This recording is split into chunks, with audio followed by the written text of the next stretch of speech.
The following podcast contains opinions which are intangible and pose no threat to your safety.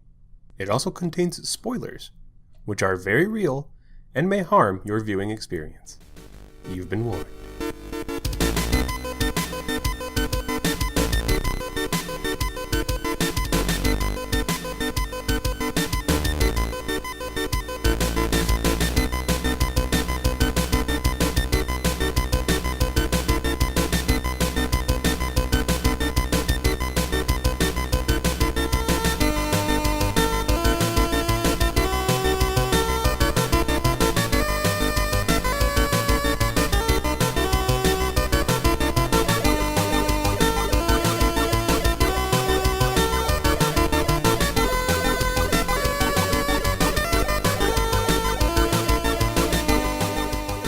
I got this stupid song stuck in my head.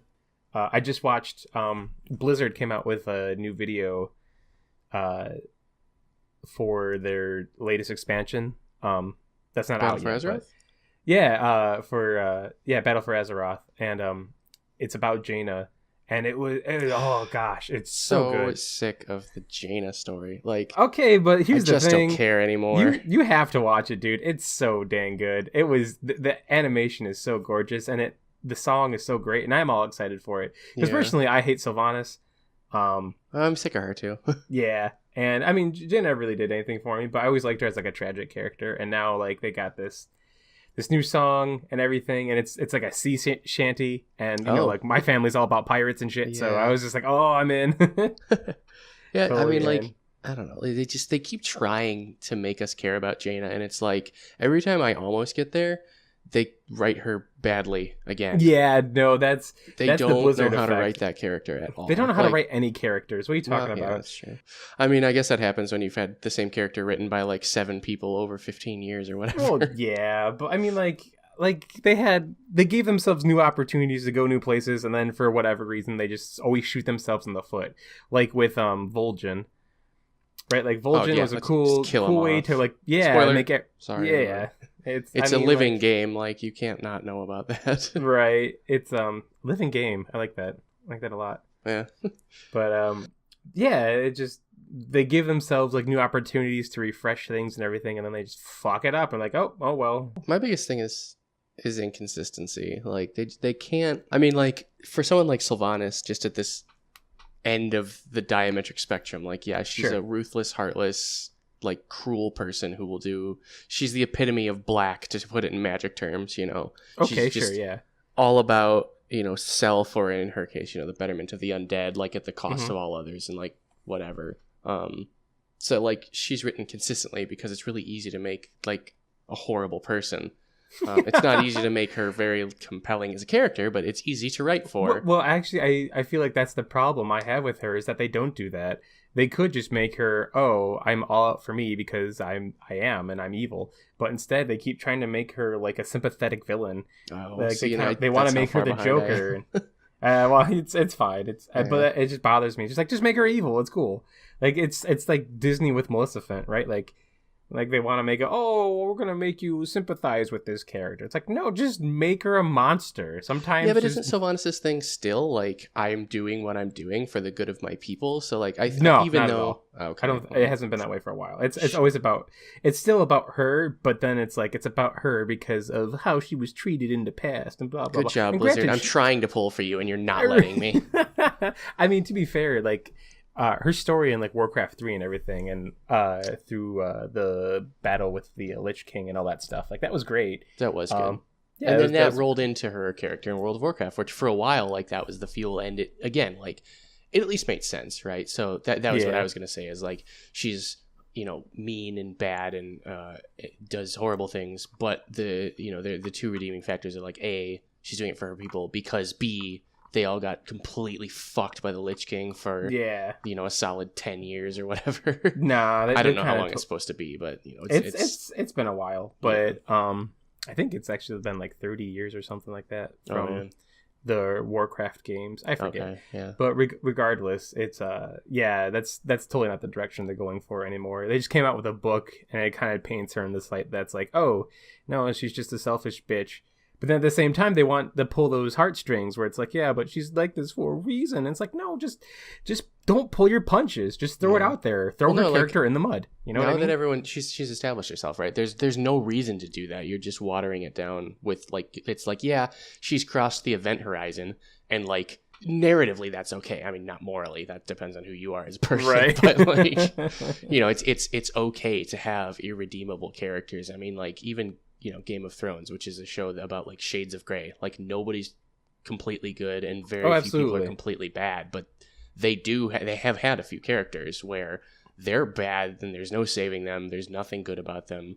And it's against that backdrop, it's more interesting. It's not very interesting at face value, but when everyone else is shades of gray and you're just the like magnificent evil bastard, like it works, you know. It's absolutely contrast. Nope, I totally agree. That's why, like, I mean, like, it's whatever. But with Jaina, like, I don't know what she's about. Like, if you told me to give you an elevator pitch for Jaina Proudmoore, and I mean, I could pick any point in time, I don't think I could. Like, they don't. She's just there. They just keep putting her front and center. She has to be a part of like the events that are going on. But I don't know what her ideals are. I don't know what her role is in the story even. I mean, she's like, for the longest time she was kind of the diplomat, I guess, right? That's the deal, right? Yeah. She's a tragic character because she wants the betterment, or she wants everybody to just get along. You know, she's Ashitaka from Princess Mononoke. Why can't everyone just be in peace? But then both sides are assholes and they keep fucking shit over, and because she gets caught in the crossfire, she keeps losing because both sides are taking from each other, right? So by trying to stick up for both of them, she's just gotten nowhere.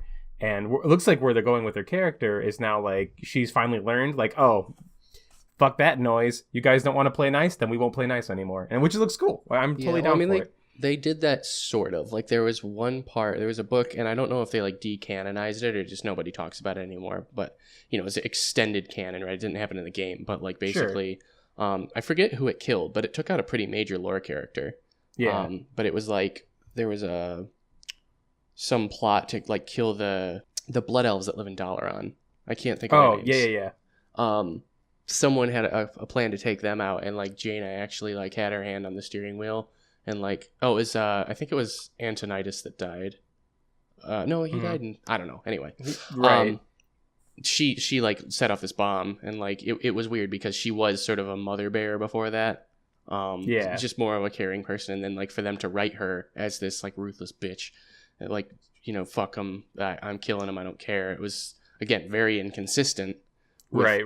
And then they went back on it, right? Like if they had stuck to it, they could probably flesh it out in reverse and like make it more interesting. But then they just went back to Jaina being Jaina, and I don't know, she's just so wishy-washy. Like it's just there's nothing compelling about her. Yeah, or hasn't been historically. Well, sure, I can get that. To me, that is the compelling part, because in a game that's based on like two sides, it's interesting. I think the characters that are most interesting are the ones that try to play the middle. Yeah. Because honestly, I couldn't care less for either the Horde or the Alliance. The Horde were the more interesting of the two up until, you know, pretty much Vol'jin died. I don't know. I mean, they kind of were, but that's only because of Warcraft 2, right? Like at first they're just like, oh, we're a bunch of evil guys, whatever. And then like in the second one, it's like, oh, it turns out like they're actually Warcraft 2, you find out they're like, oh, they're controlled by demons and all this stuff, and they want to better themselves. Like once they brought Thrall in, and the Horde wasn't just a bunch of monsters. Yeah. Like, it made more sense, right? And I was strictly referring to the Horde in the bounds of World of Warcraft, not before that. Yeah, well, I mean... Because they were fully formed as, like, an actual alliance of, like, races, and, like, you know, the world hated them, but all they were trying to do was, like, survive, and, like... Well, yeah, I mean they're basically the Germans, right? Good. What's that? They're basically the Germans, really. Like they're that is exactly it. Because they sat there and then they freaking like just committed genocide against these people in this world that didn't belong to them, and they wanted to take it over. Again, that happened. And then everyone and I'm talking strictly about World of Warcraft, and I'm talking about that because like it wasn't like their World of Warcraft is a horde that they're the ancestors of that horde, right? So they're just trying to live off. Or they're trying to sort of escape from that stigma, so to speak, that they're the part of that bloodthirsty horde, but they're not anymore. And I mean, we could go on forever about this, but I feel like that's like that's sort of like what makes them the most interesting is because like they're underdogs in that respect. They have this terrible past, but then they keep fucking it up. But like Garrosh but whatever. This ain't exactly. World of Warcraft podcast. No, it isn't. It never has been. Once again, we're talking about what the podcast is not. I like that as a sub theme. I don't know why, but it cracks me up. Anyway, hey everybody, welcome to Bits, Chips, and Flip Scripts. I'm Bam. I'm Cam. And this is Butterfly Effect in Gaming. And today we have a pretty fun game. We needed something to be a little chill, have a little relaxation time. And I actually got kind of ragey during it. Grind. Yeah. But we're going to take a look at Kirby 64, something Crystal Shards. The Crystal Shards. Is it just the Crystal Shards? Yeah, it's not very inventive. I'm going to blame that on a translating mistake. Speaking of character development, though, like I think that's one of the reasons I love Kirby so much is because he just doesn't have any. He doesn't have any. He's not, but it's not like Mario, right? Like Mario is an audience proxy. He can be whoever, right? Yeah. The whole idea is that you play him and then you feel like him. Same with Link, but like I always feel like Kirby does have like a personality. It's just it's to eat. It's very, I guess. Yeah, you know it's what I very mean? one-dimensional, but because it's almost reflected thematically, right? But he's a pink blob. Like I mean, he was made. Right. His original character model was supposed to be a stand-in for something else, and they're like, just keep it, right? Well, they thought it was cute, and they're like, yeah, okay. Yeah. So for that to also sort of be represented in his motivations as a character, like it works. It's not. I mean, it's a little bit of a cop out, sure, but it definitely. I think. Hey, listen, it resonates.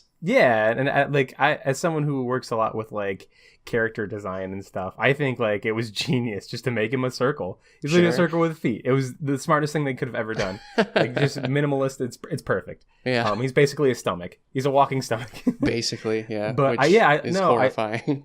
When you think about it, it kind of is. But he's so cute.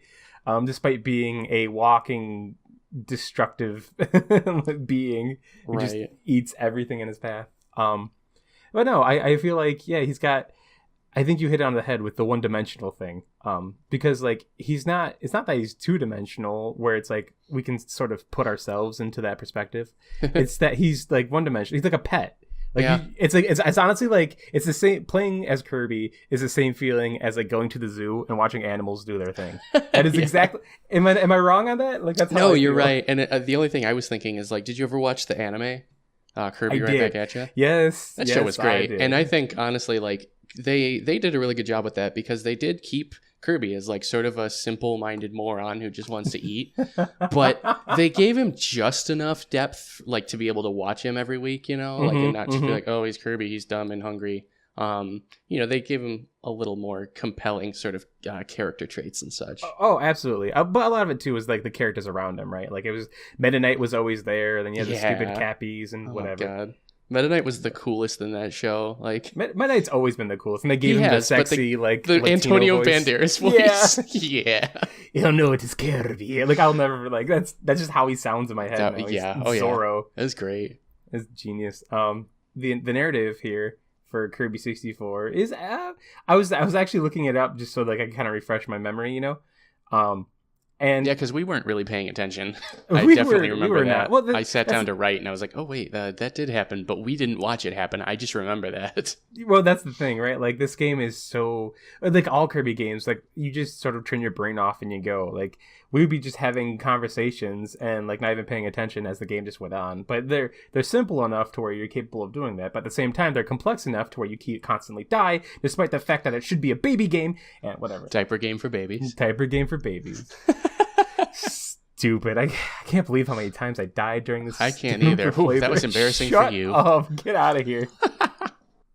I know. I'd hand you the controller and then you'd play like through one level and be like, okay, here you go. I just died 50 times.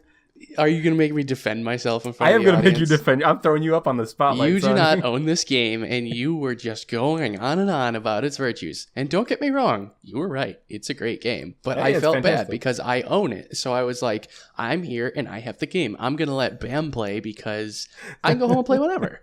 Like, I wasn't foisting my duties onto you. I just thought you'd enjoy it more. You were that kid that like kicked me into the pool without having learned how to swim, and you were just watching me drown, and that's what happened. I mean, that's your fault. Don't put that on me.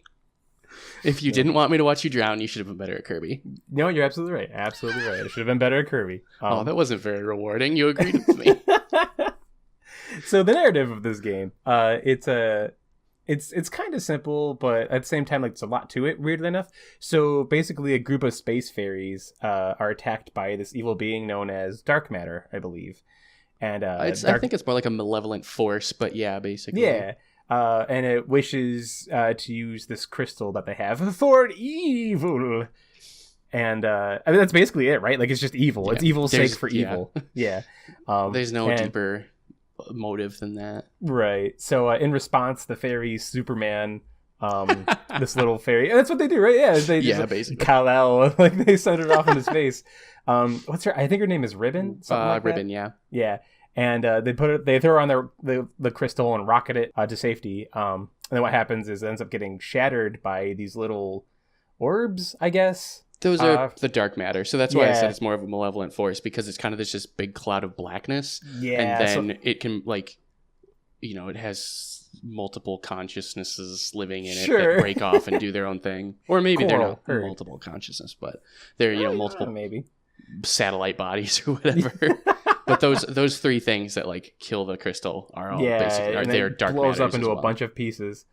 And then she ends up landing on Kirby's planet. And of course, Kirby, being an altruistic glutton, is like, yeah, I'll help her out as long as I get to eat stuff. And boy, does he. And he eats his way and collects things with friends. And then I want to play a Kirby game with a calorie counter. I think that would be very engaging. That would not be rewarded. That would just make me feel terrible. You have to, like, Kirby becomes bulimic. After he reaches a certain amount of calories, he starts puking it up. Oh, you're going to confuse people, because that is not the change we went with. That is not the change we went with, but yeah, so he helps them out. They defeat dark matter, save the space fairies, blah, blah, blah. That's the game. So, Cam, what is the change we made? Well, so we decided, instead of Ribbon the Fairy crashing down on Popstar and greeting Kirby and going on an adventure, we thought that maybe one of the dark matter blobs could do the same. And actually, this is one of the parts that we basically glossed over, but again, I remembered, and I mean, is that, when the friends, there's the Waddle Dee, the painter, whose name is Adeline, and then the King Dedede, of course, they encounter dark matter on their own, and they get possessed. Right. So I guess what we suggested was Kirby getting possessed, right? He meets the dark matter, bonds with him somehow in, like, a symbiote type of way. I don't think it's as interesting. Now that I think about it, it's probably more interesting if he is possessed, because a whole lot of evil things are going to happen, and that is not Kirby's jam. We could do it that way. My look at it, because I did think about that. I was like, so is it being possessed, or is it just going to be like a Navi character, right? Someone just to follow him around and do... Yeah, like the Venom symbiote or whatever. Yeah, sure. And I feel like it would be more like that, just because Kirby's so astoundingly dumb. I feel like Kirby is just like... It's not that... Like, he has super good ambitions. I just think that he's so simplistic, like, he doesn't go one way or the other. Yeah, his personal code of ethics just happens to align with, like, being heroic. Yeah, like, he likes to eat things, go to different levels, and fight bosses, and that's all his own decision. I'm doing it because I want to, not because you want me to.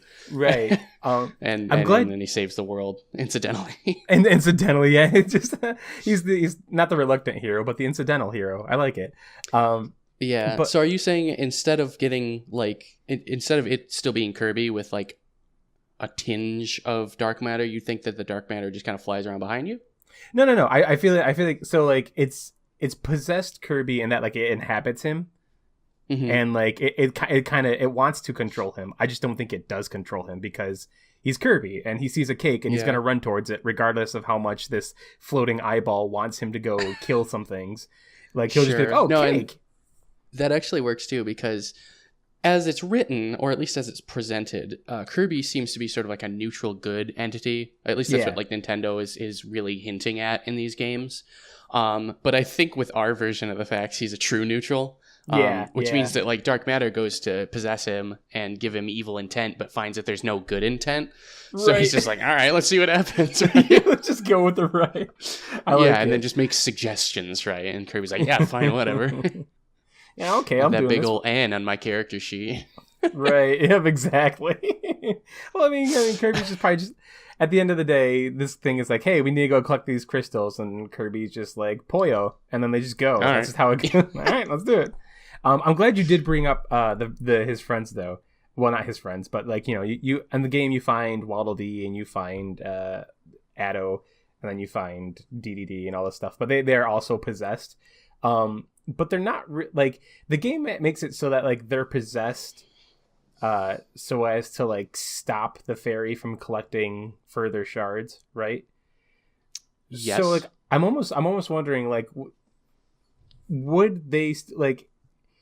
Well, we just don't know enough about dark matter, right? Like at the end of the day, like it could have a hive mind set, which I figure it would, right? So like if it knows it has this champion, Kirby. Going for the dark crystals, or not the dark crystals. Sorry, going for the crystals. Would it possess these other people? I mean, it probably would, but yeah. So I did have a point about that. I think instead of defeating them to free them from the grasp of dark matter, I think he would sort of recruit them. That's what I was thinking. Hey guys, too, we're gonna go do this awesome crystal thing, and like again, because Kirby's such an idiot, he's doing it just because he like thinks it's a good idea. I mean, he was told it was, but he still believes that. Right. And they agree with him because they are evil, because they are possessed. So he's like, okay, sweet, everyone agrees with me. that's exactly how I was looking at it, and it makes more sense too because I mean, like obviously, like Kirby's a game about cute, right? So that's why the villains aren't really villains, or they're not really villainous. They're just also dumb, right? Yeah, like they're like just have their own nature selfish most of the time, right? Like very they much kind of so. have like they're pre-programmed, like they're very green in terms of magic, right? They just follow their role, right? They do what they were made to do. Sure, yeah. And that puts them at odds with Kirby because he's trying to leave the planet in this case, and there's a big orca whale that's there, and that's just there. I don't know. I mean, well, so they all have shards, right? That's the thing about the bosses in this game. They have the shards, so that's why you have to murder them. Assume they're corrupted in one way or another. Yeah, I guess. I mean, again, I don't think that they're corrupted. I think that they just sort of do their thing, and Kirby does his thing, and they end up running into each other, and it's like, well, this is going to resolve itself somehow. I guess that's true. That's pretty fair. Kirby died. That really drawn out death noise. You remember that? Oh, yeah. I was like, what was that? It just caught me off guard. We can cut that if you want. It definitely makes sense. And it even makes sense, like, why they would help him in the first place, right? Like I said earlier, that this game is all about being cute. So it's like, yeah, we'll just throw in these villains to help you out because they're actually friends, right? Yay. But like this way we can keep them kind of still villains. You know what I mean? So it makes more sense why they would want to help Kirby in the first place. Yeah. As opposed to Kirby being like, I'm cute and adorable and you're going to be good now and follow me. Now it's just, I'm doing something evil that I don't recognize. And they're like, we like evil things. And they just follow him along. Yeah. In my whole life, which I remember a whole of half hour of, I've loved doing evil, so let's do that. Yeah. But I think the biggest change, though, will definitely come in with the gameplay. Yes, so I had that as well. Yeah, I have. We both talked about this before, but I feel like you have a more smoother idea of it. But I'm gonna go ahead and say it. So the idea is now Kirby has this orb possessing him of dark matter. So what this would do is now he has to satiate this orb companion by sort of holding on to abilities and powering them up, as opposed to just gaining and letting go of powers willy-nilly. Yeah, and if I can just jump in and flesh that out a little bit, or at least my version of it. So kind of my idea was like, there's, we'll go into our reasons for even deciding on that change, but just narratively speaking, I'm thinking like, the orb is there to sow the seeds of chaos and mayhem, and it sees that Kirby can get these powers, and it sees that as sort of a springboard, like, oh, hey, this is a way I can more efficiently kill things and sow the seeds of chaos and mayhem. So being sort of symbiotically linked with Kirby as it is, it would basically say like, hey, you need to keep this and you need to kill things because that's what I want. But I need you to kill things. Yes. On the flip side, both from Kirby's point of view and from the player's point of view, there has to be sort of a trade-off for that, right? There has to be some good to go with the bad. Otherwise, it's not going to be a fun game. Right. And Kirby's going to think it's a pretty raw deal, dumb as he is. As far as it's like fleshed out, I feel like it's pretty much the main idea is that the idea is you're just not holding on to ability, or you have to hold on to these abilities. You power them up, and then you probably get some kind of gauge, right? And the more you use the abilities, the higher the power you get, probably to some point where you gain some kind of, I don't know, like an ultimate ability, effectively. Yeah, I was thinking of doing levels, and the effects would be measurable insofar that more levels equals more effect to X amount, right? Mm-hmm. And then, when you get to the highest level, you would get some additional effect on top of what you're already getting. Okay, yeah. And I didn't really go into the details. I don't know how many levels there would be. I would think it'd be smaller, right? Like we don't want to. It's Kirby. It's supposed to be simple. Right? Yeah, so I figure like it'd be like 3 or 4. 3 or 4 is. I was 5 exactly. at tops. Yeah. No, I was thinking. I feel like 4 is good because then you build up the 3, and then the 4th one is that ultimate ability that you can use on some kind of charge, right? Mm-hmm. Yeah. So, and honestly, the best one we came up with, and it really did such a good job of sort of. Duel, did you have anything else you wanted to say before we go into the specifics? Oh, yeah. The only thing I want to mention or make mention of is that I feel like it does have to sort of be balanced, though. 'Cause, the main implementation of this is that the game, the best part of this game is the combinations. Yes, 100%. It's absolutely great. But I found that when they're scarce or when you want something that you can't find, like that's when it's fun. To me, it's like, okay, I have to find this power and I have to try to hold on to it. And that's where the challenge comes in because you get that power and holding on to it is actually pretty hard because there's just a slew of monsters. And if you suck like I do, you get hit all the time and you lose your ability, right? Especially if you suck like you do. Shut up. But, no, yeah, and I had that exact same thing because when we played, we got to almost finished the 5th level, Shiver Star, the ice planet, and there was really only one situation where you absolutely needed to get a power that wasn't in the level that you needed it for, or at least it was not like right in your face. Like maybe there was it was the dynamite power. So maybe there was a rock enemy at the very beginning of the level, and maybe there was a bomb enemy like midway through or something, and they were really far apart. I don't remember. I didn't bother to check.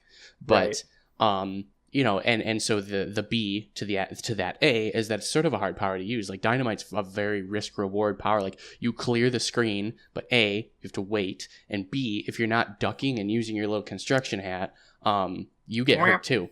Yep. Yeah. So, and it's really interesting. I mean, honestly, like even when I was a kid and up until, for the last couple of years, basically since the last time I played it, I would always go back to that in my mind. Like that was a really good, it flipped the game enough that it wasn't like playing a different game, but it was definitely different. It had significant gameplay implications, and it's, you had to think about different things. You had different motivations than your normal Kirby fare. Right. And I thought that was great. But again, I was really disappointed to find out that honestly, it only happened one time. It doesn't happen often in the game. Yeah. Yeah. Like there are plenty of places where you need specific powers, but they usually spoon feed them to you. Mm-hmm. Which again, I get it, diaper game for babies, but from a compelling gameplay standpoint, it was way more fun to try and keep the dynamite power hard as it was. Right. So I think it's a good idea to sort of implement that challenge via game design, right? Yeah, it's on a more. And I feel level. And this new ability or this new sort of dynamic between the evil orb and Kirby sort of can help flesh that out. But I also I want to make it important to note that like we have to balance it in a way that, what am I trying to say here? You don't want a game breaking like an I win button by the time you get to level 4. Right, exactly. But at the same time too, like I don't want it to feel like if you can gain the ability, but then like you also have to worry about like losing the ability. So like the idea is like you want to power it up, but then if you spit it out, like you're gonna lose that that level, right? Yeah. So there's more of a incentive to hold on to it, if you will. Here at the same time, I'm worried about like you're going nuts with it, right, and just consuming too many different powers and stuff like that. So although the incentive, you have an incentive to hold on, I feel like we could further that a little bit by we can make it so that the orb, if Kirby eats too much, the orb gains too much energy and starts like sort of almost taking away his health, sort of. Okay. So like the idea is that this orb, like you said, it's a harbinger of chaos, right? Like it wants to destroy everything. So I feel like start seeing Kirby as a more viable source of power than the things he's killing, basically. Right, exactly. So but by like if Kirby keeps eating things, I feel like it sort of feeds off that in a way. Or it maybe it gets powerful. So if you keep eating like different consuming different powers and stuff, the orb could get like bigger, or Kirby could get like a bigger, blacker aura or something like that. Go on. Yeah, no, I'm serious. Like, so no, I was just thinking of that in like Cards Against Humanity terms. But yeah, so he gets in some way, like the orb is basically gets so powerful that it does start to control Kirby a little bit, and it can start feeding off him. So I feel like if you fill up this gauge or whatever, like you start losing health. So now you have to balance, like you want to hold, so like now you want to hold on abilities because you want to power them up, but at the same time, like if they're powers you don't like, you can't there's less of an incentive to just spit out and find a new power, because if you keep doing that, like it's gonna start hurting you. So let me ask, so would this be, because our original blueprint was you get the power and you literally cannot get rid of it until you reach a certain level. I don't actually know if we've touched on that yet. Okay, yeah. So yeah, I ditched that out. Okay. For this, because a lot of the fun in the game, I will argue, is mixing and matching those powers. Well, right? I mean, in this case, it would be mixing and maxing. Yeah. Right. Well, yeah, absolutely. Right. So, I feel like to sort of take that away altogether kind of hurts the game more, because this is definitely one of my favorite Kirby games. Yeah. And I feel like a big part of that is because of the ability to sort of just change and play around and discover all these new abilities.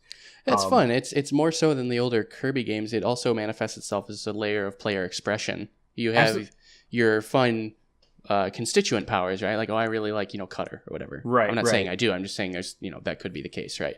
But then there's all the sub powers, right? There's Cutter, and then there's Cutter and Bomb, and then you get the awesome Ninja Star, and then there's Cutter and Fire, and you get the awesome Fire Sword. And so, like, absolutely, you could be a Cutter person and then have these like 7 favorite powers in the game, or you could just have a favorite power and always seek to get that power. Which again, I mean, as I said, in the older Kirby games, that was always the case, but it just wasn't as nuanced, right? It was like, oh, I have my favorite power is tornado power, and it's tornado, right? Whereas in this case, it's just you have to find 2 separate enemies to make it, and you have to take into account what crystal shards you might run into, and right, and what your enemies are going to be doing and stuff. So yeah, I mean the hybrid system's great. I didn't know until many years after I played this game that it started in the Dreamland series of games. Yes. I don't know if it was in the first Dreamland, but I know it was definitely in the second and third ones. And in that game, you also had the animal companion, so there was another level on top of it. Is it in the second one? I thought it was just in the third one. No, it's maybe. I don't know if it's in the second. Now that you're making me think. Because the second one, you can absorb abilities. I didn't think you could. Or am I thinking of Kirby's Adventure? I don't remember. Yeah, it's a little blurry, right? I mean, I know the very, very first Kirby game, all you could do is suck things up and spit them out. Right, that was it. Yeah, but I don't know when that stopped, and I don't know the names of the games because they're all so similarly named. Regardless, the mixing and matching is a great mechanic, right? Oh yeah. Yeah. And it made you feel rewarded too. Like, oh, I remember this is this combination, I can get it from here, and like it's absolutely. Yeah, so give you some level of investment. Yeah, exactly. I feel like by adding this new sort of mechanic, we can sort of keep it from like having inflation, if that makes sense, right? Like the idea is that it not by limiting what you can do, but in a way that makes it so that you have to sort of worry about the consequences, right? So it makes you want to hold on to those a little more, and it makes it feel that much better when you can keep on holding those powers and using them. Yeah, and I do have to say it just because I'm pretty proud of the narrative I came up from to go behind it. Was that our original idea was that you had to keep the power until you reached a certain level with the power, and that was just sort of that, like, as much as Kirby is the fat guy and the orb like seeks power, the orb, as I said, would see, you know, the having the power as a conduit to getting more power. So it would sort of make its influence more prevalent with Kirby and say like, hey, you can't get rid of this. Like, we need this. We need to, you know, kill things basically. Yeah. Which is another. Well, let's finish this up, and then I had another gameplay change that sort of went along with it. But yeah, so another thing you brought up was balance, and that's what I was going to say is like the first one we thought about was bomb, and that one is kind of the most obvious as far as what the ultimate power is going to be. You basically have the crash ability from the older Kirby games. You know, it would have to have, like you said, a meter or something. It'd have to be a limited use because otherwise you just walk to every screen and blow everything up, and that would be it's a screen clear, right? Like but once we decided that was going to be the change, there were a couple things. The first is that, the screen clear is a little overpowered. So maybe we take care of that with a meter. Yeah. But I also thought, like, another way that we could, on a different axis, control how easy it is to just be clearing screens would be that I think the highest level would have to be significantly more difficult to get to than the third level, or the second to highest level. Well, that's what I was thinking. What we could do is I feel like you could get The problem is the greatest thing about this game is having those abilities and being able to use them and switch them up and make new things, right? But I feel like we can't make it last too long, right? If you're holding on for ability then more than 2 levels, then like it's denying the player the ability to go out and explore. Yes, so and I'm glad you brought that up because I wanted to say something about it earlier. I forgot, and then I didn't get to say it, and then I forgot to say it, so I'm glad that you brought that up. Did you have anything in mind? Because nothing's coming directly into my brain right now. Oh, no. I was just saying, like, I was just, as far as, like, the sort of exponential distance between the third and fourth levels, right? Like, I feel like, okay. I was thinking to fix that is, like, so you keep using it, probably depending on, like, how many monsters you blow up or how difficult the monster is that you kill. You get like a certain amount of like points towards this level. Yep. And then you get the first level, second level, third level, whatever. And then I feel like after you max out the third level, you get to the fourth level. And the fourth level I feel like would be a charge. Right? So charge, like you'd have to like channel it almost, like hold down the ability to use it. Not so much that, but more like a cooldown almost. Yeah, okay. I mean, it could be either one, honestly. Those are both valid. Yeah, balance. or it could be like your limit break almost in Final Fantasy, you know what I mean? Like you use it, but like you're not always gonna have it, right? Sure. So you have to wait till you build it up by killing more things, and then just sort of repeats on that. It's funny how RPG-esque this has become just with this change that we've made. Yeah, right. So many things are RPG elements that we're just sort of like taking a lighter version of and co-opting them for the Kirby world. Yeah, making a more simplistic RPG. Yeah. I guess that's an essential element of any RPG, though, right? Is just leveling up. Mm-hmm. So when you add that to any game, I guess you're adding RPG elements. But I feel like that'd be fun though, because then like at that point, so Kirby has this dark asshole who's sitting there like, I need you to get powerful, and Kirby's just like, well, Poyo, and then like, so you get these two abilities that you mix and match. You can get rid of them right away, but in doing so and mixing and matching another group, you're also adding to his control, right? So like if you do that too many times, he's going to start taking your health away. So you got to be careful. You got to choose choose a little more carefully, not too much more carefully, but at least a little more. So to the point, like, because the thing I dislike about the design of this game is I can literally just sit there and suck up any 2 monsters at any point in time, and then get off the screen, go back to the screen so that they respawn, and then do it again. Yeah. Right? Like, there was a point where we were walking, I think it's the second level, right? Where, like, literally every type of power is there. It's the Petri dish. Yep, and you just walk, and they're all, like, in a line. You just walk through, suck them up, spit them out, suck them up, spit them out. Yeah. Like, I feel like it would mean, those powers would mean just a little more if there was something there that was saying, oh, you can't really use them all the time.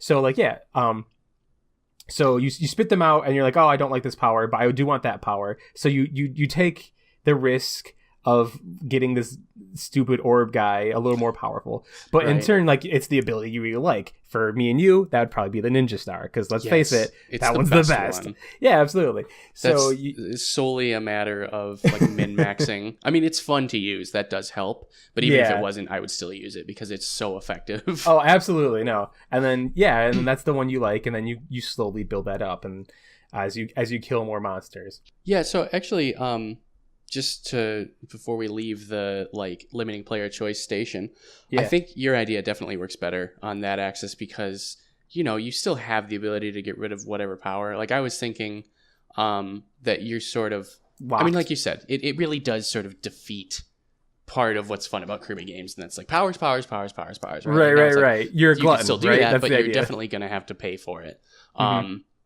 And then also, like, it would prevent us from having to find a way for the game to still make the player want, you know, because when the biggest motivation is I need to keep this power because it's, you know, that's weird because we're talking strictly like early levels, and the problem is when they get a power that's too powerful that they don't ever want to get rid of it, right? So we still probably would have to have something in place, but I think that self-police is with the existence of the crystal shards that need certain powers to be. That's exactly. Collected. I was just going to bring that up. I was going to say there's environmental obstacles that obviously require you to switch, right? Yeah. And most of the time too, I don't feel like there's any one person, and I'm probably wrong about this, but like I can't think of any one person who's like, I'm going to use this ability, only this ability, the whole game. Like even me with a ninja star, like I love that thing, I'll use it all the time. But eventually it's like, oh cool, here's a freaking double-sided lightsaber. I'm going to use that for a while because no one can walk away from that. Right, exactly. Right, there's too much variety there to sort of sit and main one type of power, right? I completely agree. And I had forgotten about that because when I was a kid, it was just sort of my natural curiosity. Like, I don't ever remember just holding onto a power and, like, blowing through levels with it. But I do remember at one point getting about 3/4 of the way through a level and being like, I've only used one power. And then I personally was like, well, I'd like to use more powers. Yep, it had nothing to do with the powers themselves. It was just, I'm being boring and stale, so let's try something else. That was me too. I'd sit there and I'd be like, oh, this one is the coolest, this one's the fun. And then you keep using it and you're like, but I have these options. I'm gonna use them. So I feel like the situation itself inherently sort of fixes that problem of I just want to keep this one maxed and you keep using that one. But even if there is that one mindset of I'm still gonna use this one, right? The game fixes that too by having these power specific obstacles that literally force you to change up if you want to do 100% completion. And that's what I like about it too, is because like 100% completion isn't necessary, right? So like maybe you do just want to use that one power. Go ahead, you'll beat the game. That's fine. You won't 100% complete it, and you might miss it's not like a secret ending, but like it's just like the true ending or whatever.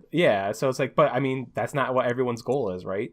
Some people's goals is, so like at that way I feel like we you hit that a very hard road to sort of achieve, right? Like it's very hard to be like, oh yeah, this will satisfy casuals, this will satisfy completionists, this will satisfy, you know, like it's really hard to look out. But I feel like the game kind of naturally does that because of its simplicity in a way. It's just a very well designed game that we don't have to worry about. Well, and now that I've mentioned it, I bet there's a discussion that happened at some point in Nintendo, like in Mario, it's pretty metered out, like where you get the power-ups and where they expect you to have them. And if you're good, you'll keep your cape for levels and levels and levels and levels, right? But realistically, you're going to get hit, and then you don't have it anymore. And then, you could go back and get it. But again, it's a little more structured. Whereas with Kirby, there's 8 billion different power-ups, and you can get them at a moment's notice. I mean, again, they put certain enemies in certain places, but it just seems so much more easy to subvert. I'm just wondering if they had a design meeting where it's like, are we sure we're okay with this? Because then you do run into things where it's like they can just run through the whole level with the fire power or whatever. Like, are we okay with that? The double fire one, especially because it literally just flies you through the level, and you're like, oh, okay, cool. But no, I just thought of something though. You were mentioning it, and to finish that point, yes, they definitely probably did plan it out because that's what Nintendo does. Like they're all about polish, and they're probably super worried about like, oh, will they just blow through this game or will it be an issue? Which is probably why they throw in so many enemies. Because as much as it is fun to be like, oh yeah, these are also your powers, those enemies also suck because they're always hitting you constantly. Because you're squeezing through tight corridors, and Kirby's a big fat round guy, and there's always someone throwing something at you. So like, so much throwing. There's so much throwing. Those stupid spear guys, dude. Anyway, but no, you just brought a point. So getting hit and losing your ability, we want to keep that a thing, right? Because that would suck if you were like, oh yeah, I got to like the ultimate level 4. And again, I want to emphasize it doesn't take too long to get all the way to that level, but like think about that. You got your double bomb power.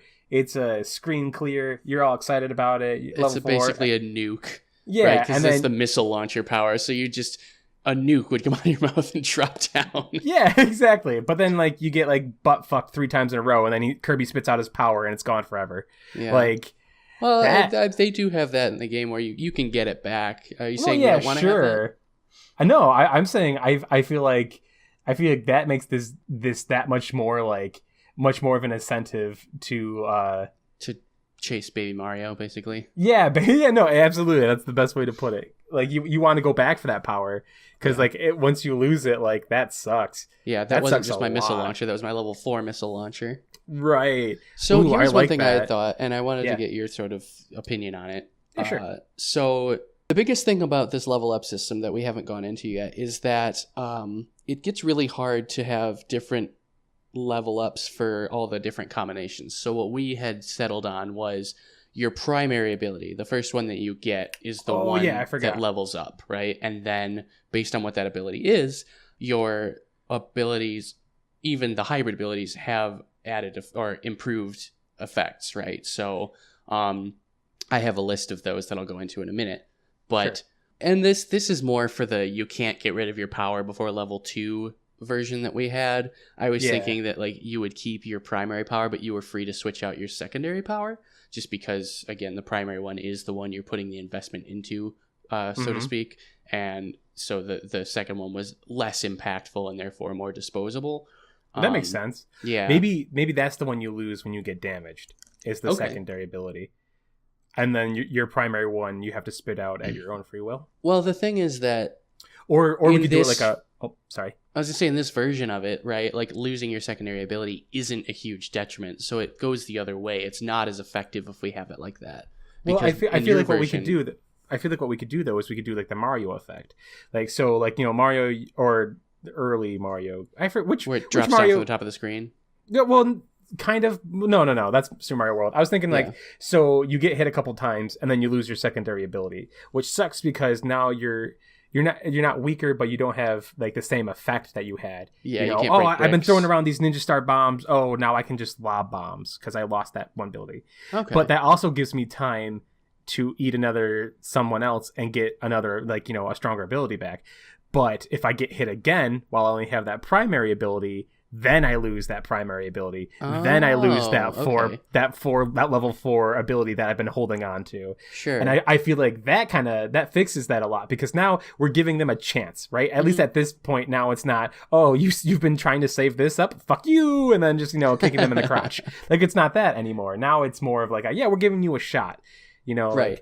So just to paraphrase what you just said, because I wasn't getting it originally as you were explaining it. You're saying in like Mario 3, right, you get the mushroom and then you get a fire flower and then you get hit, you don't become small Mario, you become big Mario without fire flower. That's exactly so those are the levels, right? Like level 1 is big Mario, level 2 is fire flower Mario, and if you get hit you go back to level 1. Now exactly. I shouldn't say levels because that gets confusing.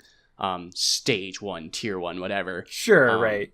So in this case, it would be primary ability, secondary ability. Like you lose the refinement that the secondary ability gives you, which is not for nothing for a couple of them. And that might be something that we would have to change. But like the most divergent power that exists in the game, in my opinion, from like the powers that make it, is the stone buddies, where you can turn into the animals from the Dreamland series, right? Yeah. Because it takes the qualities of stone and the qualities of cutter and then just like throws them in a river in a body bag, right? And the gameplay effect you get has nothing to do with either one of. I mean, it has the rock where you're heavy and you can run into things, but like primarily it doesn't share a lot of the same properties with a lot of the rock abilities.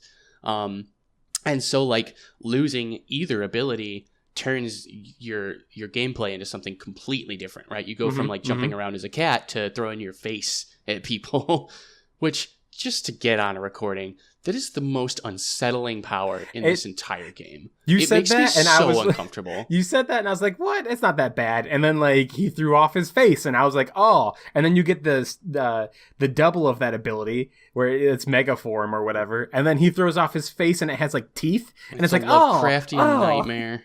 It is. It's that eldritch horror. I don't like it. It's awful. But anyway, that tangent aside. No, but I think that's good. I think that would fit better in this new system that we've envisioned. All right, cool. Yeah, no, I'm glad you brought that up, because I just forgot. I'd forgotten about that, and I feel like that totally sort of fixes that. Definitely, yeah. Mm-hmm. So do you want to, like, because I've sketched out what the different sort of level ups do for the different powers, and again, focusing specifically on. Yeah, I just thought I'd give it a shot. I'm interested, so let's go for it. Yeah, well, and I'll try and keep it short, right? We don't want this to be a half-hour segment. Right. Okay, so for bombs, I mean, that's pretty obvious, right? It's bigger explosions. It's a sliding scale, right? You get it increases its radius by this much for every level you have, and the final level, which we're calling level 4, hypothetically speaking, would be basically the crash ability from the older Kirby games. And this is another thing that you and I sort of discussed that I thought could be refined in a number of ways, but it's like if you can't really go anywhere from there, right? Like if your bombs are already clearing the screen, it doesn't really matter if they're ninja stars that you're throwing. To a degree they do, because the ninja star has to hit something, right? Like if you throw it in a screen that has no obstacles, it's not going to do anything. So that's a good one. Yeah. But when you get into things like the snowman or the light bulb, right? The light bulb. They basically, you're just a walking screen clear at that point. It's not any more interesting than throwing a bomb or shooting a missile that it like clears the screen. Yeah. So I think that there would definitely be some work to be done there, at least for that specific one, because I still, I mean, we talked it through and I feel better about it, but I still don't think it's particularly interesting. Just because it's such an extreme, right? The screen is clear. You kill everything you can see. Well, yeah, but I mean, like at the same time, though, like we could limit the screen clear also to like, because the camera is pretty close to Kirby, and also you have to remember enemies respawn, and on top of that, like there's a lot of levels where like you're walking down this path, but like it sort of curves around, so it's not. When I say screen clear, I do literally mean screen. So like there could only be one enemy on it, and you just wasted that, and now you have to build that up again. You know what I mean? No, that's legit. But, yeah, I'm just thinking in terms of just diversity of. Oh no, more aesthetics than anything else. Right? No, absolutely. But I feel like that's sort of our intention too, to help people sort of explore other abilities more, right? Like the idea is that your ultimate ability is supposed to like help you and feel boring. Yeah, exactly. It feels rewarding to get, but it's not the ultimate answer, if that makes sense. No, you know what? You've told me. My doubts are gone. I'm not. That must sound like I'm being a facetious dick, but I'm not. That's you've explained my doubts away. I'll take it. I'll take 12. So I thought Cutter would give you faster attacks. The perfect example of this is just the regular Cutter where you do the disgusting face throw. It moves pretty slow, but when you level it up, maybe really it would go faster, and then just sort of and come back, right? That would be much greater. I don't know. I can't tell you how actually like good that is, because that's one of the only reasons I don't like using the Cutter ability in like any facet. It's because they're all super slow. Yeah. Aside from the Ninja Star, of course. Right. I was thinking the highest level would give you a turbo button, right? Like the Ninja Star was the template for that, where instead of just like hitting the button and throwing them real fast, you could just hold it down and throw like a never-ending like barrage. Oh, that sounds awesome. Yeah. Thank you. Yeah. So this is a good springboard, and I don't want to get too like on an aside with this because we can talk about it afterward. Yeah, but for that to make sense specifically, like I think one of the big changes is that like what happened with Banjo, like combat is more of a focus, and so therefore like the enemies have to be at least a little harder, like a little more hardy. There has to be more substance to the combat. Otherwise, having a turbo button isn't that much fun. Sure. No, I don't know, man, because there's definitely like think about that, like when you're traveling in like anywhere on the what's it, Rockstar or whatever, like a lot of those levels where it is literally just lines of enemies that are just whomping you, and like there's pitfalls and everything. I'm just thinking of the first level specifically. Like I had such a hard time with that, especially with the stupid pterodactyls and the guys throwing things at you. Like it would feel great just to like just constantly throw. And again, I bring up the fact that these enemies respawn, so like they're always going to be there. But I do feel like not only to sort of help make your ultimate attacks feel better, but as an aside to also help you charge faster, we could have bigger enemies with just more hit points, right? Yeah, because it's Kirby game. Right? It's like not like they're gonna still like single kills, and then there's more enemies with more hit points. So then, there's a little more of a weights and measures sort of system with how much you're getting from a kill.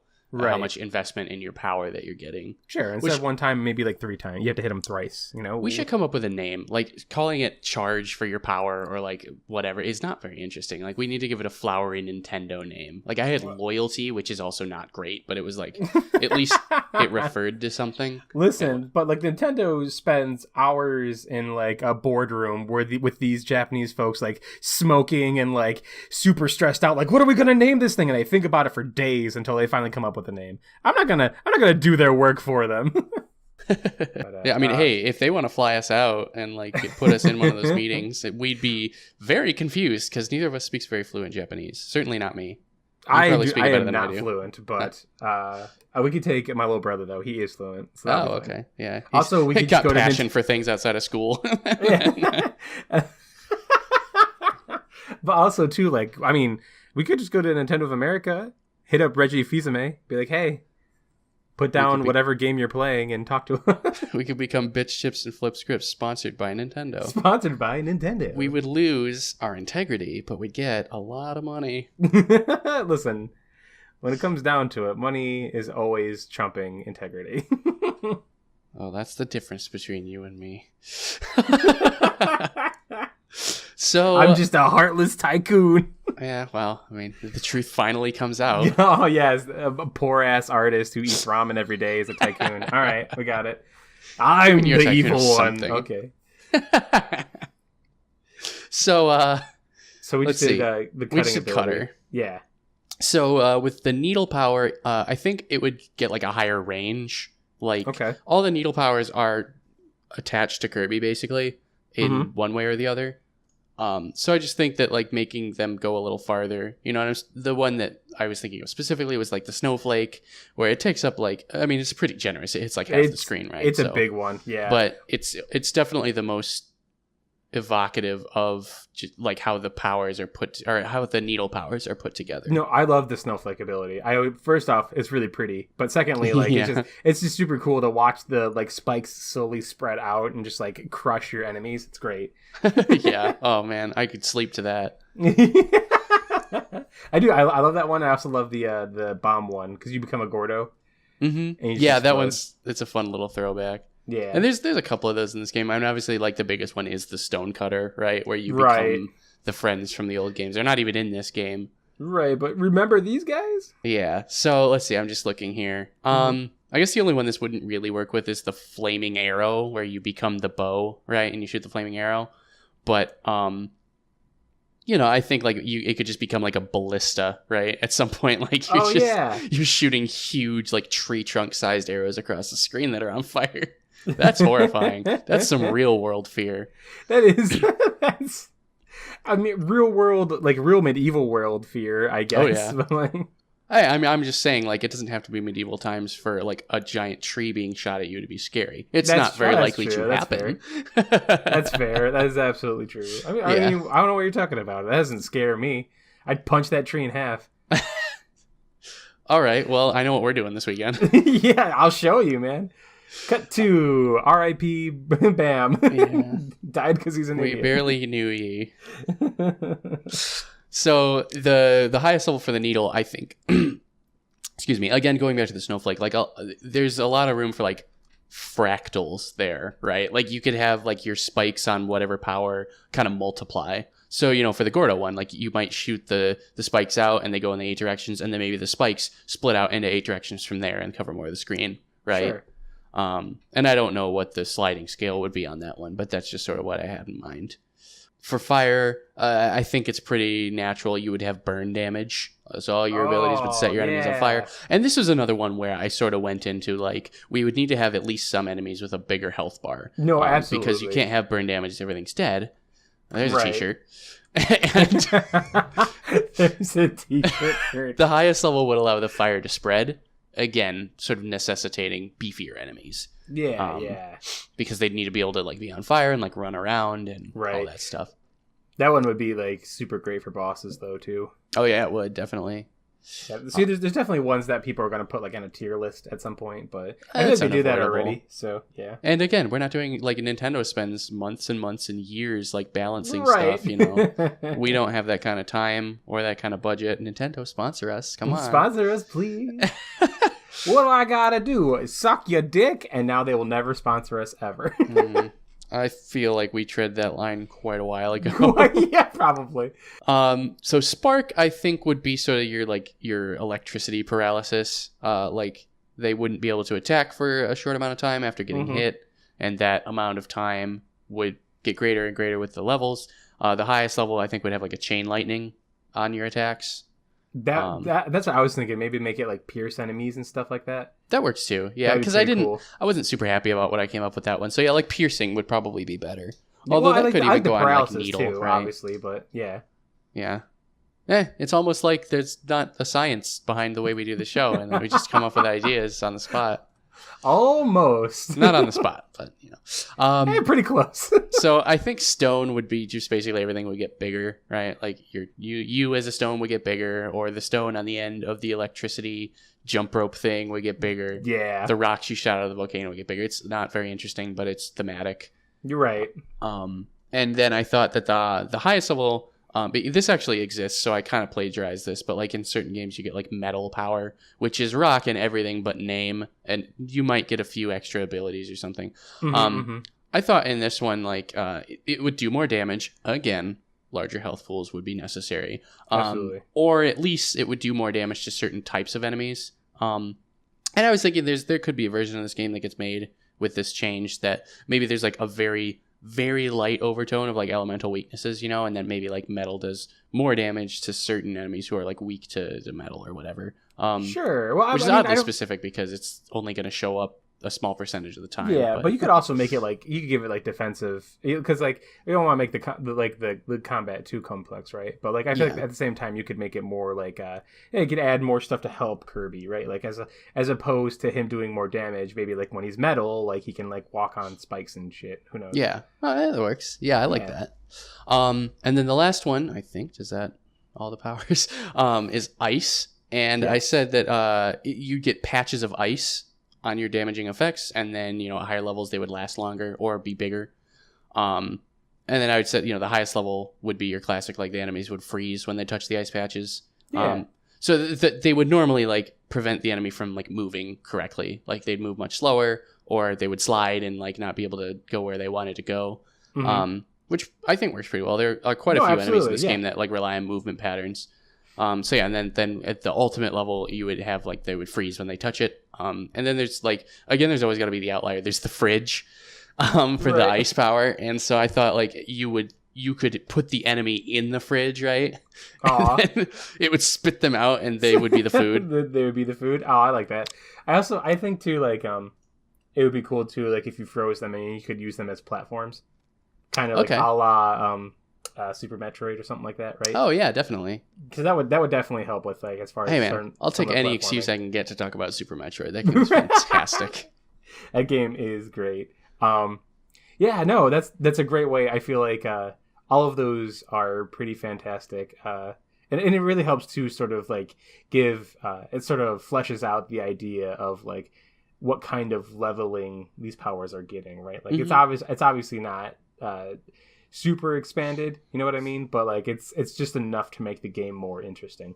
Yeah, well, again, I mean, it's just you got to take things into account, right? Like, I mean, we could have gone through and it would take the whole podcast to go through and say, like, here's level 1 of the bear trap ability, right? Where you like basically turn into a bear trap, and here's level 2 and here's level 3. But it's like I don't think that the effort spent makes it intrinsically more interesting, because at the end of the day, we discussed this, like all your abilities with a few minor exceptions basically boil down to press B. Right? Like you only really do one thing. I mean, there's variations on it to a certain degree. Like the fire sword, you can hold above your head and throw at people, or the drill, you can like drill into the ground instead of drilling forward. But for the most part, it's just hit B or, hold B, right? Right. There's just not a whole lot of depth there. So, I just don't think it's being sold to the player as being important, and I don't think we have to change that. So that's why it's a little simplistic, but it's also easier to track, right? Like you know what you're getting. Well, at the same time, I feel like it's that simplicity that makes Kirby so fantastic, right? Like Kirby is definitely, I don't want to call it like a minimalist game, but like it doesn't do much, but what it does is absolutely fantastic. I love the design in Kirby, the game design, the aesthetic design, all of it. It's so good. And I feel like that's not something I want to tread upon too much. You know what I mean? Like, did you play Star Allies? I did not play Star Allies. Oh, that's right. We talked about it. Yeah, Star Allies is like it's gorgeous. Specifically talking about just like aesthetics, like they did a really good job. And when they take these older games that are like supposed to be kind of like, or maybe not supposed to be, but at least in their original forms, are very pared down and like not very visually impressive to look at, and they throw that like they make everything shiny, like that usually rubs me kind of the wrong way, but it works because Kirby like is so cartoonish already that like there's not much you can do to like kill the immersion, as we were talking about. Mm-hmm. No, yeah, absolutely. Well, I'll let you get away with saying it that one time. Yeah, well, yeah. Your suspension of disbelief, at least, right? Right. No, I absolutely agree with you on that. I think, so now that we sort of got like the core gameplay stuff out of the way, I do want to touch on, I guess actually, no, there is still one more I want to bring up. Yeah. And that is, so now you've got these leveling of abilities, and like, it's kind of hard for you to sort of choose whether you want to, or not hard, but like, you have more of an incentive to hold on to your abilities as opposed to just getting rid of them willy-nilly. But we still want to emphasize, like, the idea is to have fun and combine with these different power-ups. So definitely we will need like the game already has these obstacles in the way that require certain powers to get through them, and I feel like what we could do with that is we could sort of extend that a little bit, so that instead of just having like these tiny little things to get you a crystal, like tiny little walls, they're like literal obstacles, right? Oh yeah, they could be like progression, right? Yeah. You cannot beat this level without using this power. Right. Well, that's what I'm saying. What we could do, because like right now, all you have is like, oh, you want to get this one freaking crystal. Like, here's a literal wall that you need to break. Yeah. I was really surprised, honestly, at how many, like, I forgot that you could literally go through and beat most of the levels and not get any crystals. Yeah. For some of them, it's difficult. You have to like go out of your way to do it. Yeah. But there were a couple levels that I beat, and I was like, oh, I didn't get any crystals in that level, and the game was fine with it. Yeah, it doesn't really have that. If you want to complete it, you can. If not, you can be as casual as you want to be. Diaper game.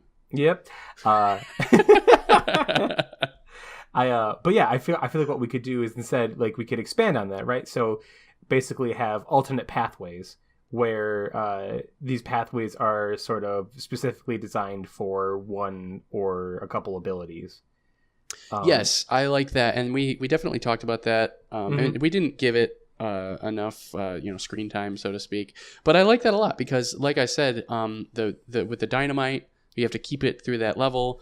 It changes the game, like not to a huge degree, but definitely more than 90% or 99% even of this game. Right? You're not pushed out of the same thematic boundaries really ever, except for when you're doing that, right? You have to like change the way you play, and that to me is like, I love that, right? It's like oh, absolutely, it's super fun. Yeah, well, in like Nightmare to Dreamland, right? Like Nightmare in Dreamland, when you beat the game 100%, you get to play as Meta Knight, and that changes the game. It's the same levels, it's the same enemies, it's the same bosses, but you're Meta Knight, right? And it's just like, it's not a groundbreaking change, but it's enough that you have to play the game differently. You have to approach things in a different way. And in a game like Kirby, where you have so many different choices for like what your B button does, I'm surprised that there's not more of that. Like, there's not an awful lot, even in other Kirby games, where this power like makes this level different somehow. Yeah, I don't know why that's a thing. I do know in certain Kirby games it is. Like, for example, you brought up Nightmare in Dreamland or Kirby's Adventure for the SNES. I think it was SNES, but regardless, like, it's, there are levels where it's like, oh, you need this laser ability, or you need the UFO ability. And the UFO ability is super rare and hard to get, but like, that's the only way you can get this button, which opens up this little mini game thing that you can use. Right, but even so, that's like optional. Well, it's always optional. That's the thing about Kirby. Like, everything is it's always up to you how far you want to how much you want to complete, right? Mm-hmm. And I feel like that's not a bad thing, and I don't know necessarily if it'd be worth taking it away. To me, it's not bad to give you the option to blow through it or to complete more. To me, it's more so important that if they do choose to do more, that it's rewarding enough for them to do it in the first place. Sure. Right. Like that's like it's something. No, that's right. I got sidetracked. You're right. I was mixing the obstacle idea with the alternate path idea. Oh, okay. Yeah. No. For me, like, yeah, the alternate path. I feel like it's great that it'd be more fun to sort of test your skills with what ability you have, right? Yeah. Like, we could make it so that there's this path requires you to have like your fire ability fully leveled or whatever, so you can catch things on fire and it burns down certain things or whatever. Yeah. Do stuff like that, and that's more fun for that player and more rewarding for them to have had that power leveled up, right? Yeah. I know we're going to get some people like, oh, well, there are definitely parts in Kirby Superstar where it's like, oh, you have to use the fire ability to shoot out of a cannon, but it's like one room, right? Right, like and you just get like a tomato or whatever. Like, it's not very comprehensive. Whereas, right. I mean, at least in my mind, like, it's almost like an obstacle course, right? Like, you go to this special place and then there's a whole, like, you get spit out somewhere later in the level, but in the meantime, it's like alternate paths in like Super Mario World where you're actually going down a different path because you've got this power, right? Right, and it helps that it plays to it at the same time. A big thing of what makes it rewarding is the type of reward, right? Like the value of that reward. That's the one thing I do like about Kirby is like you need you need these crystals to get the real boss, right? Those crystals mean more than say a tomato. I feel like so like that's part of the big thing, and like putting more crystals or secret crystals or whatever into these alternate paths, while at the same time letting you explore and sort of show off your talents with these abilities. I feel like it's great, much like in Mario Odyssey, right? Like, so for mastering Mario's jumps and all of his skills, you're rewarded with these like secret spots with tons of coins and stuff, and those coins are actually pretty decent in Mario Odyssey. Like, that's a good find, is because you use those coins a lot. Mm-hmm.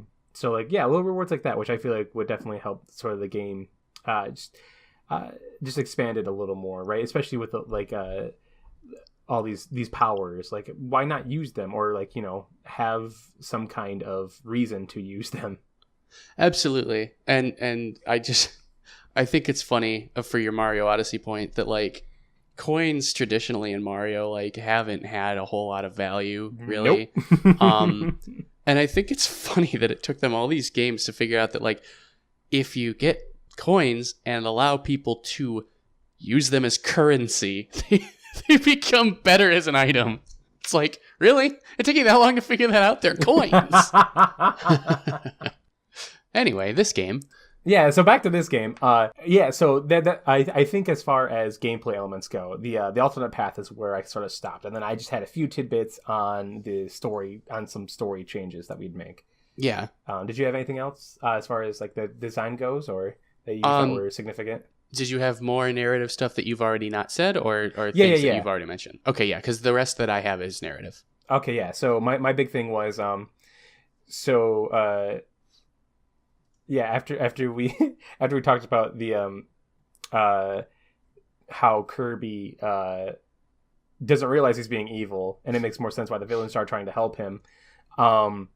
I feel like at some point though he's gonna run into this fairy, right? Because this fairy, she's cute and she's good, and she's probably trying to be like, hey, like, I need help. This guy is bad.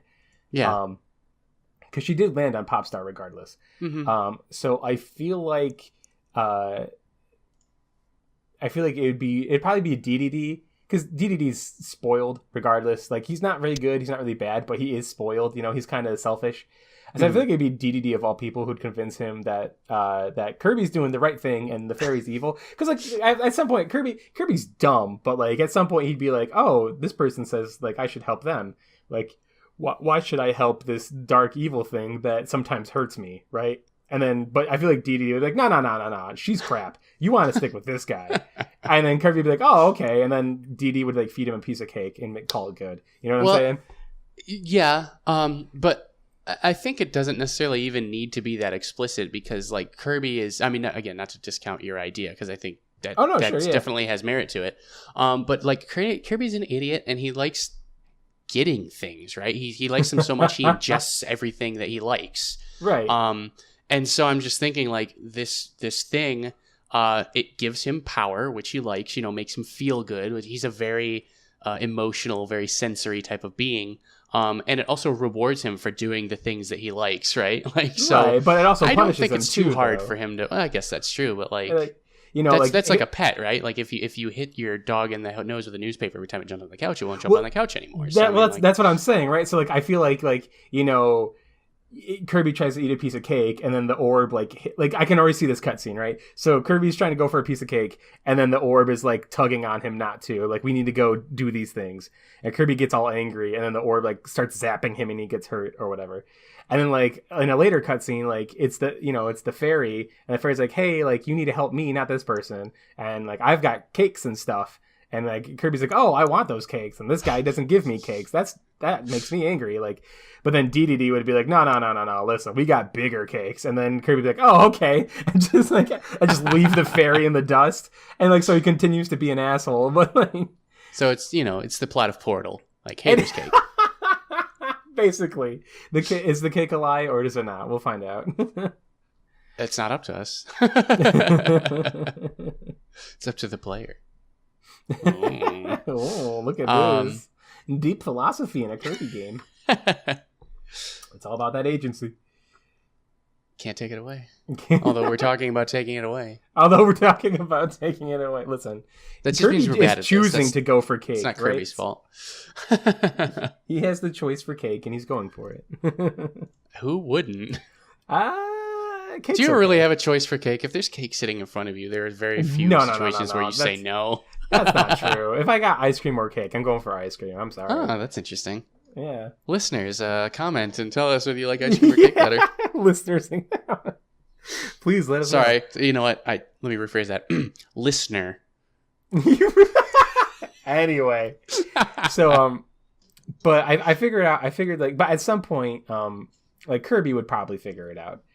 Yeah, I mean, and I think there's probably a redemption arc, right? It's still a Nintendo game, and it's still, at the end of the day, like, Kirby's actions are pretty questionable as they currently exist, right? So you definitely do have to do a little bit of jumping through hoops to make yourself, like, feel good some of the time about, like, murdering all these little things. So, like, it's not too much of a stretch for you to, like, just be a little like more shameless about it. Yeah. But I do still think like if that's going to be the route that you do eventually, like maybe Kirby does realize like, hey, like the cake doesn't taste as good with this dark matter, and then you have to like defeat the dark matter or something. Yeah, well, that's what I was thinking. I was like, so finally when they get to like Ripple Star, after like Kirby gets strong enough, like the orb could like, or dark matter he'd see dark matter is big and scary, and he doesn't like big and scary things. And then he has this compulsion to kill them. Basically, right? So, like, at that point, he's like, oh, this thing's the bad one? And the fairy's like, duh. And then he looks at DDD, and then DDD just, like, shrugs. And then Kirby's like, okay, here we go. And then, like, Kirby inhales duh and gets duh power. And gets duh? Although it could be argued that he already has duh power. He is... Duh. Kirby is full of duh power. Oh, I remembered. I wanted to say this before my crash. Maybe the meter could be the calories, and then we could bring it all the way back to what we were talking about earlier. Oh, that would have been so great at that time. I know. Thanks, computer, you asshole. But and then I feel like if you when you get all of the crystals, that's when you get the second boss, or 02, which looks straight out of Evangelion. I have no idea why this weird ass monster is in a Kirby game, but that's what Kirby does. Kirby likes to throw existential horrors at you and call it a day. I'm just gonna say like Star Allies, same thing. Yeah, it's like so weird. But anyway, it's a weird theme with Kirby. But that's not a spoiler. Like they hinted that the entire game. Oh yeah. So I feel like in the original narrative, what happens is it turns out that the Queen fairy was the one manifesting this dark energy this whole time. And I don't remember that. Yeah, so the crystal like pulls it out of her, and then it creates a whole new planet. And then you get that whole new planet as a reward, like a whole new planet of levels as a reward for being a completionist. which I loved. And then you do that, and then you fight O2, and then you officially kill the bad guy or whatever. Yeah. And I feel like, so basically what would happen this time is, instead of, completing the crystal and it draws the energy out of the Queen Fairy, it would probably draw it out of Kirby. Yeah. And it makes sense, right? It writes itself, basically. Yeah, no, absolutely. But I feel like this would be a cool moment in time where, the Dark Star, which I believe is the new level that it would form out of Kirby, having been sufficiently fed and using the powers of the crystal. Oh man, that's so good.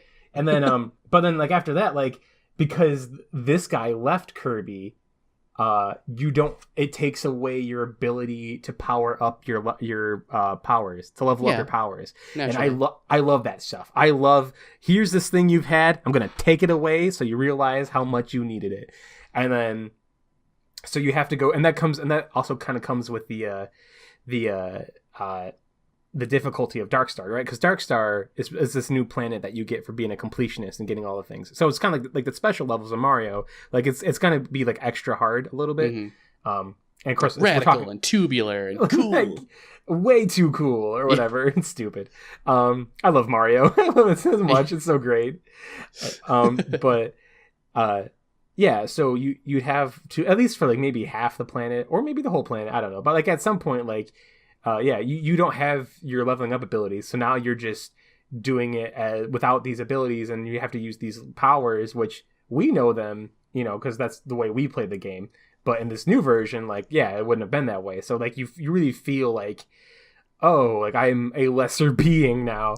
And things are harder, and it probably Kirby sucks the video game. Yeah, basically. So then for this last level, it's pretty hard because you have to do all these things without having the superpowers, basically. You still get your powers and abilities, but you can't level them up anymore. They're just not super. So when you're fighting these enemies with tougher HP, you know what I mean?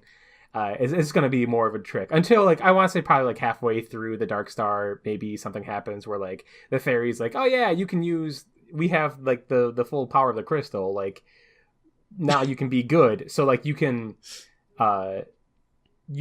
level up your abilities now, but maybe but because you're not being possessed by the Dark Orb, there's no downside. Yeah, there's no real downside to it. Okay. Well, there's no downside to eating as many powers as you want, right?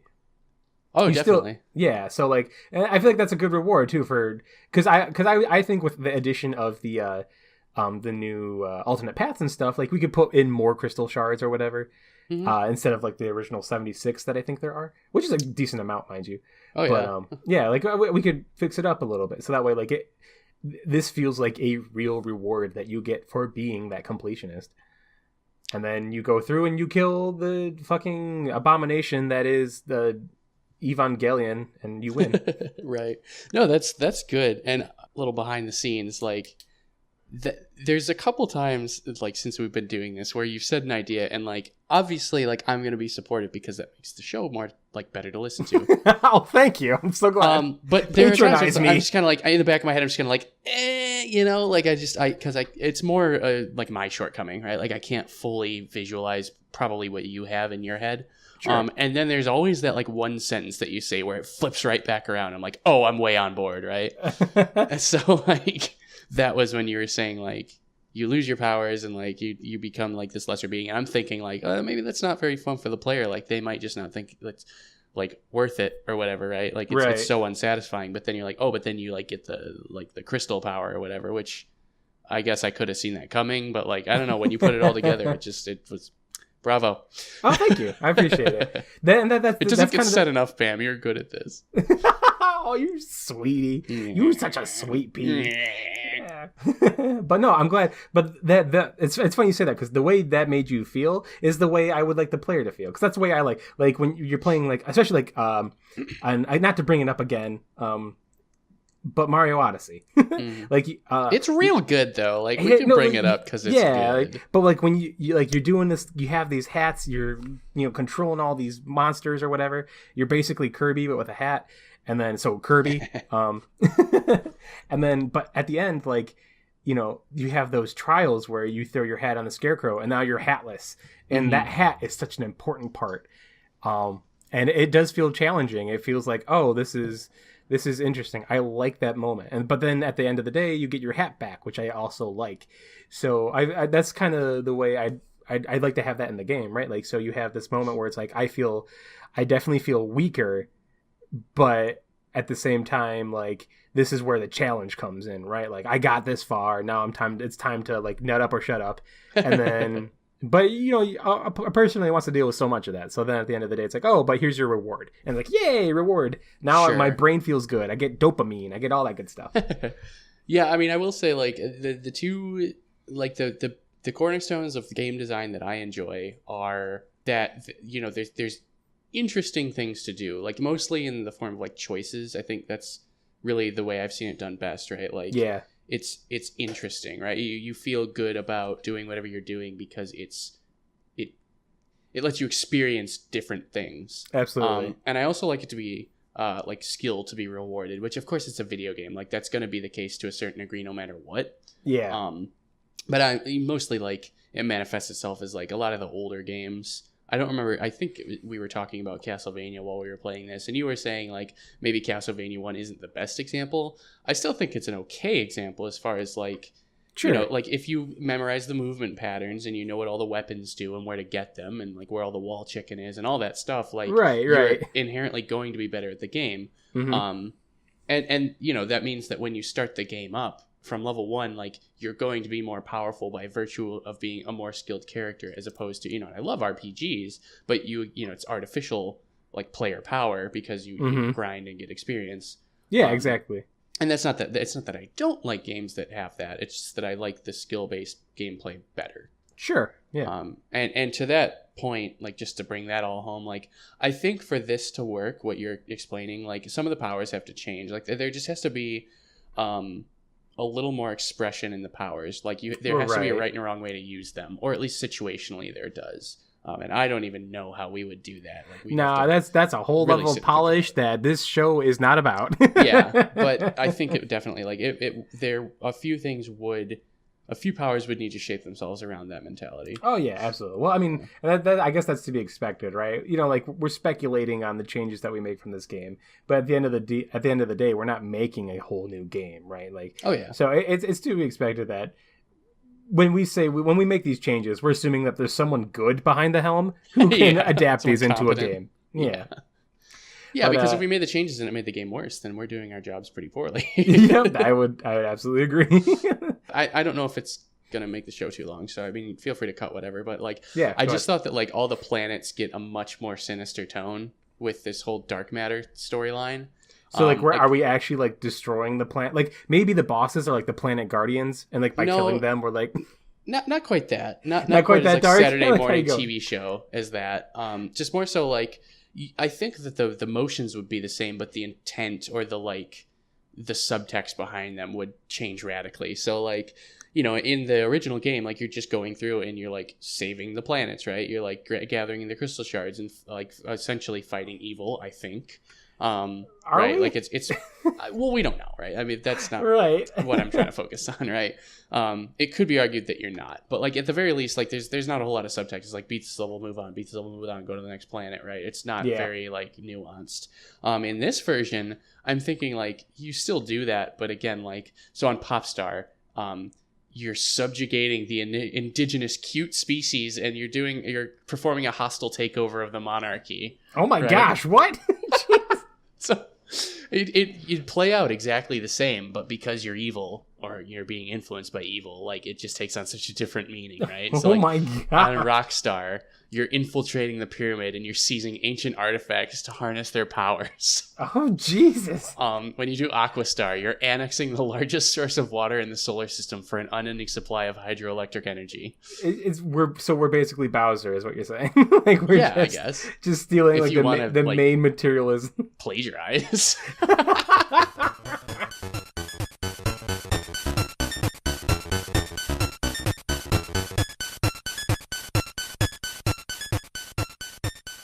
All right. Now, on that note, let's go ahead and wrap up. I had to bum everyone out first. No, absolutely. So, you got any final thoughts for us, Cam? You know, it's hey, we know that we just did 3 games from the late 90s, early 2000s. Like, we're aware. It's just that, we're trying to find fun things to do. And also, like, as Bam mentioned, like, we wanted to do something a little comfortable for this episode, which arguably we did last episode, but shut up. Stop it. So, but yeah, it's going back to an old game. I definitely liked it. It was definitely fun. I come to a lot of these older games with like a more critical eye than the first time I played them. And there was some stuff where it was like, if I had been, pushing 30 back when this game came out, I don't know that I would have liked it as much. Like some of there's a lot of simplicity anyway. It's a Kirby game, but like so many of the like level elements are like, you really could have sold this to me a little harder, right? Like there's definitely some parts where it's like, we just put some assets in a room and we just decided you're okay with it because you're 5. Right. I feel like that's a very Nintendo 64 sentiment. Right? Yeah, that's true. And I'm sure there were like other reasons for that than laziness, but it's just it was the pioneer of an era, right? So like they had no idea what they were doing. So like, okay, here's a platform and some spikes. Go. Like, oh, okay, thanks. Thanks, Nintendo. On the other hand, like some stuff, like especially the factory levels, really hold up. And you want to talk about dark subtext? We really went down a hole. Yeah. And there's already been like people have talked about that, but like again, when you're a kid and you're playing through, you don't notice it. When you're an adult, it's like, not at all. Whoa, right? I don't like this at all. It's okay, cute Kirby game. Oh, existential dread. I don't know what Kirby goes. Complicity.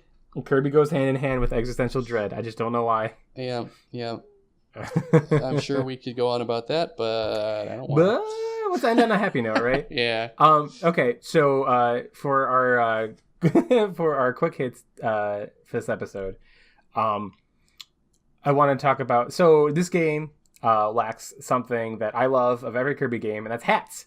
We missed the hats. Yes, Kirby always has hats, and he did not. So call us haberdasher sympathizers, if you will. But yeah, I mean, like the hats are so much fun in Kirby games. Like it's just, it's such a little thing, but like in the first, I'm sorry, I'm showing so much ignorance here. Whatever the first game was, where you could get powers, there were no hats. You looked like Kirby, and then you used the ability, and then I don't know where they added them. I assume it's Superstar. I feel, it might have been Superstar. Yeah, they added hats, and it's just like, some of them look the same as other ones, and like, they have similarities. Like, it's such a fun little touch. Fun, right? Because fun is the exact word that we need here, and like even like in I think like I most appreciate it definitely in the Smash Brothers series.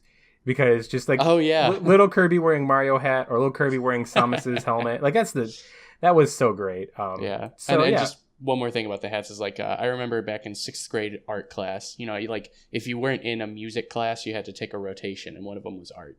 Yeah, I can't see myself taking art on purpose, or at least not. Okay. Sorry, I'm not trying to like dump on art. Just like middle school Cam wasn't an artist of any sort. Sure, right? Sure. But anyway. When you had finished your project for the day, there was just like scrap paper, and I drew pictures of every Kirby power from Kirby Superstar. Oh my goodness. Yeah, like so I had all these pictures in my backpack of Kirby wearing the different hats. That's how much I love hats. Kirby hats. All right, then. So without further ado, here's a list of some of the hats. Oh no, all of the hats really that Kirby would be wearing. I will say these are all as far. Do you have a list, or do I only have the list? You only. Well, I mean, I came up with a couple as we were playing, but sure. So I'll go ahead. I'll go ahead and throw them out, and then you go ahead and give your input. So for all the basic powers, so fire, rock, whatever. I'm just going to assume that Kirby would naturally have the ones that he always has had. Yeah. But these fire are for and the parka. Yeah, exactly. So, but these are for all the combos, right? So we'll start off with the super fireball. And I feel like it would it's gonna be Hades, right? So like he's gonna have the fire crown, but like maybe blue flames kind of coming out, something like he's hotter. Volcano, it's kind of the same thing that he has in this game. He's got a volcano like head. Yeah, but he just walk around with it on. Right? Yeah, it's like give it like a little visor or something. I like that. So this one's kind of dark, but so for the melting ice block, it would be like it'd be a polar bear head. Which environmentalists are gonna kill me on that one, but I thought it was funny. Hey, ignoring it doesn't mean it doesn't happen. Yeah, exactly. Right? We're bringing awareness to the polar visibility. bear crisis. Yeah. So the flaming arrow would be like a Robin Hood hat with like a flaming feather, maybe it's like sticking out. I like that. That'd be pretty cool. Yeah. So fireworks was pretty tricky, but I figured just because like when I think of fireworks, I think of like its Chinese origin. So maybe a rice, like a rice. So you're not going with our original idea? I will. Yes, we were originally going to go with a Make trucker hat. Oh yeah, trucker hat or Make America Great Again hat, something like that. But I feel like that's definitely like an American thing. I think when most people think of fireworks, they probably think of like China. Yeah. So like I was thinking like a rice hat or something like that. Or like the dragon, right? Oh like, yeah, that would, I also parade through the streets or whatever. Yeah. Yep. For the match, I was thinking like a dirty top hat, kind of like a chimney sweep. Like so, you'd have like a dusty little top hat on. That one I had to get creative with. You're talking the solar power thing where he like, what are you talking about? The match, the match ability, where he rubs his head and then panel on his head, yeah. And then for Sword of Fire, I figured it'd just be like a link hat with a tip fiery puffball or whatever. Yeah, at the end. So here's one. Actually, no, I'll get to these later. Okay, so curling stone, obviously is going to be like a beaver skin ushanka. So like the like the Davy Crockett hat. Well, no. So an ushanka is the hat with the ear flaps. Oh, okay. See, I was thinking. I mean, do you know what a toque is? When I was saying toque, yeah. It's like the poof ball. Okay. Yeah. I like yours better. Yeah, and then it's just like when I think of Canadian. I'm sorry. When I think of Canadians or like people in the UP, I always think of the ear flaps. Sure. So like Escanaba on the Moonlight. Yeah. No. There you go. Okay, so here we get into a bunch that are kind of similar. So the drill. Well, actually, we'll start. So the dynamite, he already has a hat in order to use the ability. Keep that. Yeah. So we just keep that. It's a construction hat, right? Construction worker's hat. And then I feel like the lightning boulder and the drill would also have like alternate versions of that hat. Sure. Which is fair game. Yeah, and they're all rock type. So yep. Well, like Beam and Mirror in Superstar it was the same hat, just a different color palette. So like we could totally do that. For the animal statues, I think he'd have like a beret because he's like an artist who's like doing like sculpting work or something like that. Or yeah, shoot. See, this is not ever actually going to happen, but like when I think sculptures, I think of like Michelangelo's David. Like, you have like a rock dick. He just has Michelangelo's penis on his. Or I'm sorry, just David's penis. Yeah, David's penis. Come on, man, don't get your penises mixed up. Yeah, my bad. Sponsor us, Nintendo. So and then for Rolling Snowball, he could have like a parka hood. Yeah. Pretty obvious. Snowflake, Santa hat. Okay. Yeah. Yep. Snowman, it would he'd have a top hat, but be like clean with like a like holly in it, maybe. Okay. Or mistletoe maybe sticking out of it instead of like the dirty top hat for the match. Right. Or like because like when he dons the snowman, like he puts the bomb on his head and then snow happens, right? But it's still like a snowman head. So like maybe he just have the snowman head on. Because I feel like when you're talking about hats that look the same in the same category, I think that's fine. But when you like put it across like two very different categories, right? No, you're right. Yeah, it's a little confusing. And so we have the ice skates, and I feel like for the ice skates, you can have like wavy blonde hair. Like, okay. Like, maybe like a sweatband on. So Swiss Army, he could just have like an army hat on. The spike bomb, he could have a Gordo hat. Just like a little, like kind of like a Disney Mickey cap, but it's Gordo instead of the Mickey ears. Oh, okay, I like that a lot. Actually, I think he had something similar to that in Nightmare in Dreamland. Does he? Oh, that's awesome. Yeah. For this, for the lightning rod, he would have like a powdered wig, kind of like, and like glasses, kind of like Franklin. Like. Yep, you got it. All right, good. See, these are perfect as long as they're like evocative. For the claws, he'd have cat ears. That one's a gimme. Yeah. For the missile, I figured the tri-missile one where he like launches missiles out of his mouth. Another weird thing. I figured we could do like the Samus helmet. Oh yeah. See, that's good. You get that cross market penetration. Yeah, exactly. Not a good enough reason to use the penetration. For the light bulb, which is the dumbest one, No, it's not. The melting ice block is the dumbest one. Okay, but the melting ice block had the polar bear head. Okay, that's right. So this is your dumbest idea, is what you're saying. Let's hear your dumb idea, Bam. Well, for the light bulb, which I think is the dumbest power, I put Dumber a dunce than the cap. melting ice block? It's close. It's up there. But yeah, so light bulb is a dunce cap. He just walks around with a dunce cap on. Ninja Star, obviously, he's got like a Naruto ninja band going on. Oh yeah. Energy field, I figured he could have like a mustache and a bad haircut. What? I just have like a lightning bolt headband. I guess. I know what I was thinking. So like for the energy field, I was thinking kind of like you know how like the Greek have the olive in their ears.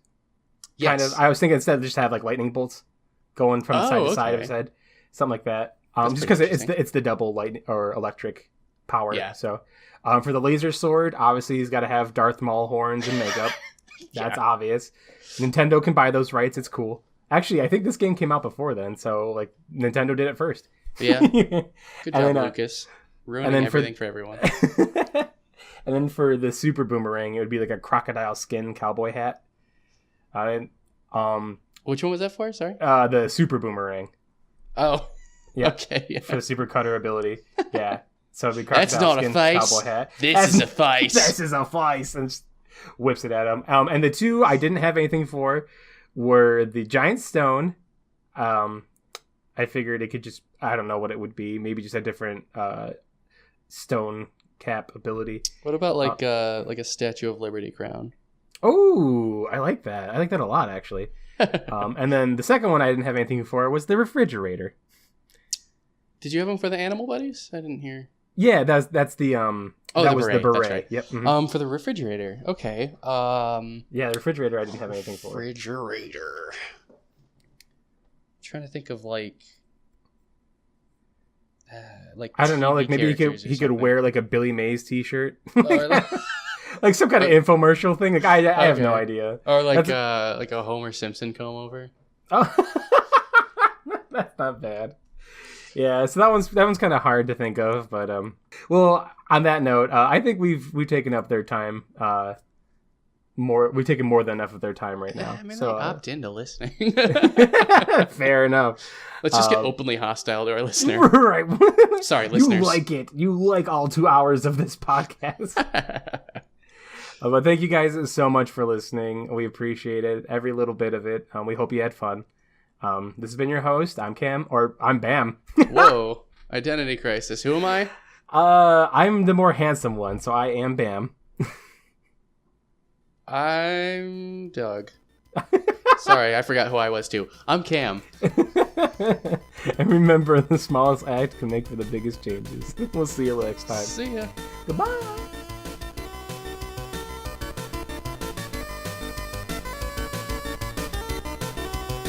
Thank you so much for listening to this episode. We hope you enjoyed it. If you have any suggestions, video games, or changes that we could make to them, go ahead and send those to bcandfs@gmail.com. Again, that is bcandfs@gmail.com. I want to give a special thanks to Malman for the use of his song Flowers. It's a very rad song. You can find even cooler music at his site malmen.bandcamp.com. And again, that's malmen.bandcamp.com.